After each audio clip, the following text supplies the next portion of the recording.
미국 중앙은행인 연방준비제도가 기준금리를 또 동결했습니다. 연준은 올해 세 차례 금리를 인하하려던 기존 전망을 접고 한 차례만 금리 인하에 나설 것임을 시사했습니다. 워싱턴 연결합니다. 정호윤 특파원. 네, 워싱턴입니다. 네, 먼저 연방준비제도 회의 결과부터 살펴보죠. 기준금리가 7차례 연속 동결됐다고요? 네, 예상대로 미국 금리는 또 동결됐습니다. 연준은 정례 회의를 마친 뒤 기준금리를 현 수준으로 유지하는 것을 만장일치로 결정했습니다. 금리는 5.25에서 5.5%에 그대로 묶였습니다. 지난해 9월부터 7차례 연속 동결이고요. 우리와의 금리 격차도 상단 기준으로 역대 최대인 현 2%포인트를 유지했습니다. 최근 유럽 중앙은행이 약 2년 만에 기준금리를 내렸지만 연준은 더 신중하게 물가와 노동시장을 지켜볼 것으로 보입니다. 네, 사실 기준금리 동결은 어느 정도 예상이 됐었고 연준 회의에서 관심을 모은 건 올해 금리 인하 횟수였죠. 네, 그렇습니다. 연준 위원들도 점도표를 통해 올해 말 금리 수준을 5.1%로 예측했습니다. 올해 금리 인하를 한 차례만 단행할 뜻을 밝힌 셈입니다. 점도표는 연준 위원들이 각자의 금리 전망치를 점을 찍어서 만든 표인데요.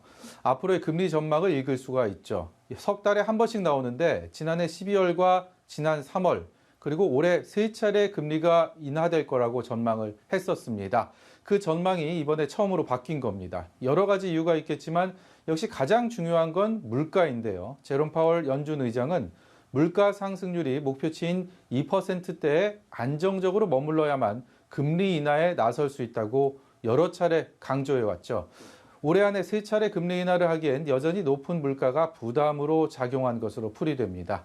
파월 의장도 인플레이션은 완화됐지만 여전히 너무 높고 인플레이션 압력을 낮추기 위해서 긴축적인 통화 정책을 유지하겠다고 밝혔습니다. 결론적으로 연말까지는 지금의 고금리 기조를 유지하겠다는 건데요. 파월 의장은 그러면서도 물가가 기대보다 빨리 둔화되면 반응할 준비가 돼 있다고 말해 일말의 여지를 남기기도 했습니다. 그렇다면 금리 인하 시점은 언제가 될까요? 네, 어제까지는 미국 대선 전인 9월쯤 금리가 인하될 거라는 전망에 무게가 실렸습니다. 올해 안에 세 차례 혹은 두 차례 금리를 내리기 위해선 늦어도 9월엔 첫 인하가 단행돼야 한다는 게 시장의 의견이었죠. 하지만 오늘 뒤바뀐 금리 전망이 이런 예측에도 변화를 주고 있습니다. 금리를 결정할 연준 회의는 앞으로 7월과 9월 그리고 11월, 12월 모두 네 차례만 남아 있는데요. 오늘 나온 전망대로 이 중 한 차례만 금리를 인하한다면 굳이 9월이 아닌 대선을 지나 연말까지 늦춰질 가능성도 있습니다. 물론 각종 경제 지표 동향에 따라 이 전망은 매일 시시각각 달라집니다.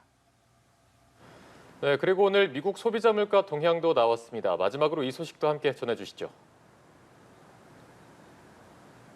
네, 연준의 통화정책 발표를 몇 시간 앞두고 5월 소비자 물가 지수가 발표됐습니다. 결론부터 말씀드리면 물가 상승률이 예상보다 더 적게 올랐고 그만큼 시장의 환호는 커졌다는 겁니다. 소비자 물가 지수는 지난해 같은 기간보다 3.3% 올랐는데 다우존스가 조사했던 전문가 예상치 3.4%를 밑도는 수치입니다.